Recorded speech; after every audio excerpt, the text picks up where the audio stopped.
మళ్ళీ బయటపడి దొంగ పట్టుకుంటే మా పైన కక్ష సాధింపు అని వీళ్ళే అంటారు. అంటే ఇన్ని కోణాలు వీళ్ళు రాజకీయాల్లో చేస్తున్నారు. అంటే వీళ్ళు ఎంత దిగజారుడు వ్యక్తులో దేశంలో ఉండే ప్రజలు, రాష్ట్రంలో ఉండే ప్రతి ఒక్కరు ఆలోచించాలి. వీళ్ళు ఈరోజు హిందూ ధర్మం పైన ఎందుకు అంత కక్ష? జగన్మోహన్ రెడ్డి గారు ఎందుకు హిందువులంటే మీకు అంత కక్ష? కలియుగ వెంకన్న అంటే ఎందుకు అంత కక్ష? ఆనాడు వీళ్ళ తండ్రి 7 కొండలు కాదు 2 కొండలని గేలి చేశాడు.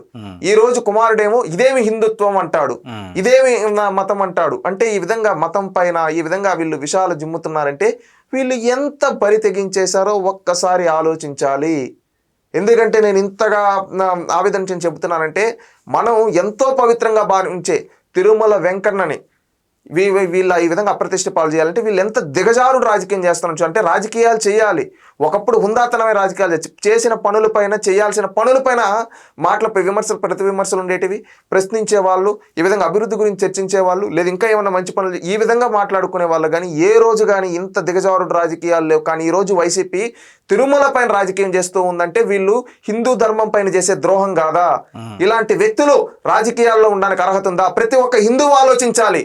ఈ రోజు ఇది సెక్యులర్ కంట్రీ, అన్ని మతాలను గౌరవించాలి. కానీ ఒక మతం పైన కావాలనే కొంతమంది ఒక ఉద్దేశపూర్వకంగా ఇన్సిడెంట్ పైన అక్కడ మాంసం తిన్నారంటారు. తీరా చూస్తే ఆ మాంసం ఎవరంటే వైసీపీ వాళ్ళే అక్కడికి పంపించి వాళ్ళతో తినిపించి ఆ ఫోటోలు తీపిచ్చి బయట ఈ విధంగా ప్రభుత్వం పైన, హిందూ మతం పైన, హిందూ ధర్మం పైన ఈ విధంగా వీళ్ళు దాడి చేస్తున్నారంటే ఇలాంటి వాళ్ళని ఏం చేయాలి?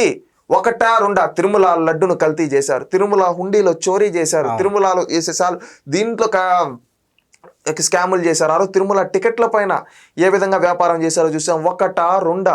ఆ వెంకన్న స్వామిని అప్రతిష్ట పాలు చేయడానికి వీళ్ళు ఎన్ని తప్పులు చేస్తున్నారో ఒక్కసారి ప్రతి ఒక్క హిందువు ఆలోచించాలి.